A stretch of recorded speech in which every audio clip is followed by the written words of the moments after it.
crois que ce matin, nous avons eu un débat vraiment passionnant, puisque l'animateur a vraiment posé la question à chacun des panélistes, qui était de savoir est-ce que la crise financière est terminée ou non selon vous? Et c'était intéressant de voir la diversité des réponses, avec un certain nombre d'inquiétudes et de risques qui ont été évoqués, mais aussi des pistes très concrètes qui ont été proposées pour apporter des solutions.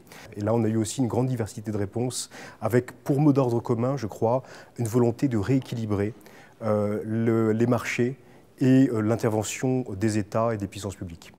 Well, if you ask people what they think about an economy that's resilient, that provides jobs, that takes care of the environment, everybody's going to be in agreement. That's what we want.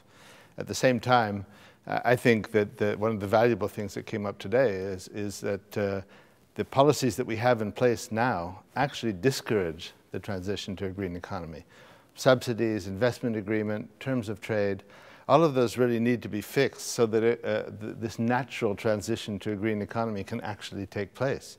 People want it, but there are lots of obstacles in the road, and I think this morning we identified quite a number of them. Really what we're talking about is growth fueled by relentless consumption got us to where we are. Everyone agreed that's a problem. Then to suggest that somehow we can finance a better outcome through technology, finance, greening, free markets, I think really doesn't get to the core of the issue. And so for me it is about, yes, we need growth, but it's the quality of growth.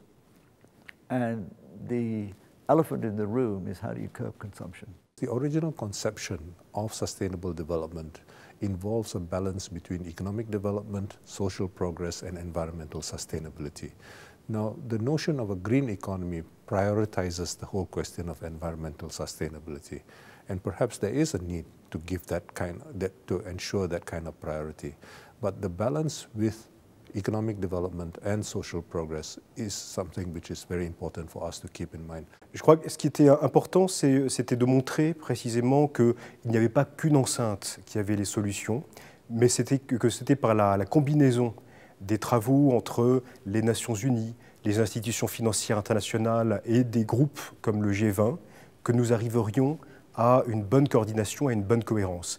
Et je crois qu'on a vraiment insisté ce matin sur l'idée qu'il fallait absolument aujourd'hui bâtir du consensus, ne pas relâcher nos efforts face à la crise financière et que dans ce cadre, une instance comme la CNUSED pouvait être essentielle pour apporter cette vision nouvelle sur ces questions.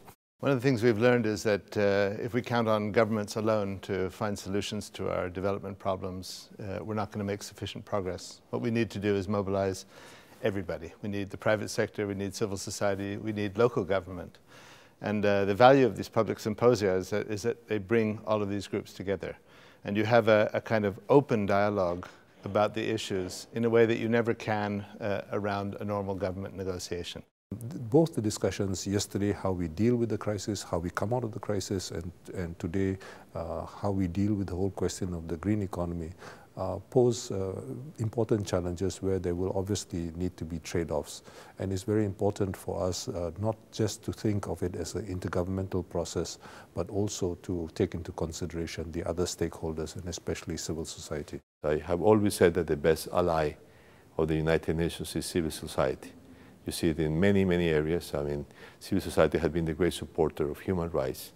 It has been a great supporter of the Millennium Development Goals, in general, of the development agenda of the United Nations. Every government has to take its responsibility, and the non-governmental organizations have to put pressure on the fact that we have to make practice. It's not only resolutions, the resolutions must become reality.